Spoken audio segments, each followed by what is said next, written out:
सबसे पहले हर हर महादेव दोस्तों, जैसा कि आप सभी लोग जानते हो मेरा नाम किशन यादव, मैं भी फरुखाबाद से हूँ। सबसे पहले दोस्तों आप सभी लोग शिवराज चौहान की ये वाली वीडियो देखो, जो हमारे देश के कृषि मंत्री हैं, ठीक है, वो क्या कह रहे हैं अपने मुख से।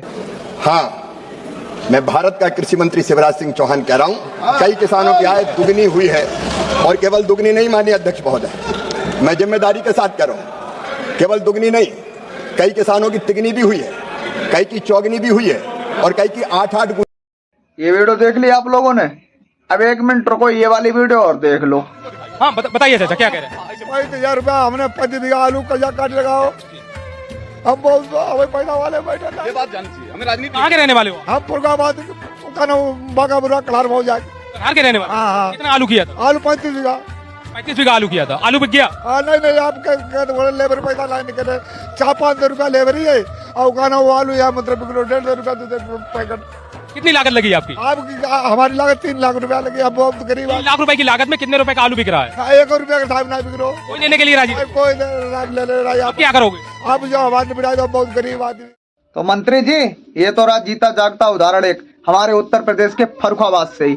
ये आलू की बुवाई करता है, और आलू जब खुदता है और मंडी लेके आता है उसको और बिक्री करता है, तो अपनी घरवाली की चीज बत्त जो रख के आया था ना 22,000 रुपए में गिरमी, उसको छुटाने में उसके ब्याज तक के पैसे इसके पास नहीं बचते हैं। तो तुम क्या कह रहे, आय 8 गुनी हो गई है। मैं तो कहता हूं इस पत्रकार महोदय जो पारुल साक्य है ना हमारे फरुखाबाद का, इसके ऊपर मुकदमा हो जाना चाहिए, क्योंकि ये सिक्का पड़ा के लाए थे अपने लिए फेम पाने के लिए और अपनी वीडियो वायरल करवाने के लिए, क्योंकि किसान की तो आय 8 गुनी हो चुकी है। शिवराज चौहान जी के कहने के आधार पर सदन में आप कुछ भी बोलो, लेकिन हमारे देश के किसान भाइयों की खिल्लियां मत उड़ाओ इस कदर से, जैसे आप उड़ाने का काम कर रहे हो शिवराज चौहान जी। दोस्तों गलती शिवराज चौहान जी की नहीं है, गलती हम सब किसान भाइयों की और हमारी है, क्योंकि हम ऐसे बड़बोल नेताओं को और जो झूठ बोलने का, झूठ परोसने का काम करते हैं, उनका सम्मान करते हैं, उन्हीं को वोट देने का काम करते हैं। हमारे बीच में अगर कोई शिक्षित और पढ़ा लिखा नेता आ जाए तो उसका ना मान सम्मान करेंगे, ना उसकी बात पर कभी यकीन करेंगे, और ना ही कभी मतलब सोचेंगे उसकी तरफ दोबारा। हाँ, जो बड़बोली बातें करेगा, जो हमें धर्म जाति के नाम पर लड़ाएगा भिड़ाएगा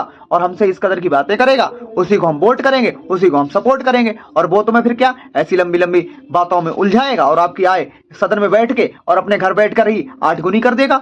बहुत सही, यही सब तो हो रहा है हमारी जनता के साथ। मैं आपको बता देना चाहता हूं मंत्री जी, मैं आपका सम्मान करता हूं, क्योंकि आप हमारे देश के एक सर्वश्रेष्ठ पद पर हो। इसलिए इस जगह कोई और रहता ना, तो उसको इस कदर के प्रवचनों से मैं मतलब कि संबोधित करता कि वो कभी सपने में भी नहीं सोच सकता था। आपका तो वो हिसाब है मंत्री जी, अगर गोबर खाना ही है तो हाथी का खाओ, अगर झूठ बोलना ही है तो इतना बोलो कि कोई और दूसरा बोलने के लिए सपने में भी कभी ना सोच सके। शिवराज चौहान जी, ऐसे मैं आपको नेता नहीं मानता हूँ, नेता से ज्यादा मैं आपको कॉमेडियन मानता हूँ।